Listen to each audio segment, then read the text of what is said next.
It's a terrible scene that I'm envisioning, and terrible to the border collie. But you've never had another vicious incident with the dogs in all the years that you've all been living there. And now you're on notice that your dogs can actually get their nose through these bars. Yes, but not their head, Your Honor. They pulled his head through. Of course No. they did, but they were able to do that because your dog...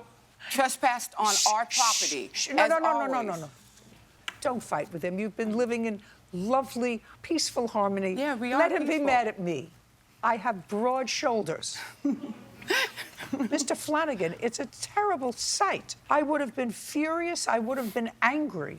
But I can't fault them because their dogs remained on their property. Their dogs did not come on your property to cause injury to your dogs. They injured your dog, but they didn't come on your property to do that. So your dog was not in your control on your property. See, their dogs stayed on their property, even according to your son, because he had to put his hand through the gate in order to try to get them off. That's on their property. It's a terrible existence, but sometimes things happen that just aren't anybody's fault.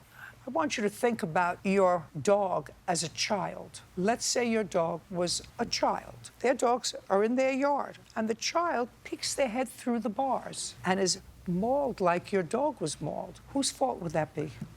Just think about it for a second. Whose fault would that be? That would be the fault of the mother or father or whatever custodian there was of that child for not watching that child carefully so the child didn't technically trespass on other property and get hurt. You're the parent, you're the guardian of an animal. They didn't know that by putting their nose through this gate that kind of attack would happen. But you're supposed to be able to anticipate that that's a possibility. Can I respond, Your Honor? Absolutely. Okay, we've never had an incident until they got these younger Rottweilers, and that they're very vicious. And right now they're not young. Right now they're 2. My dogs are not vicious. Well, I would call it vicious. They fight amongst themselves. They are vicious. And Tony told us on the day of the attack that he was afraid to go outside in the backyard when the dogs are out. She would keep them in a pen, and she would let us know when she let them out, and we would bring our dogs in. I'm going to be afraid of my own dogs? Are you disregarding what I said to you before? He's supposed to be mad at me, not you.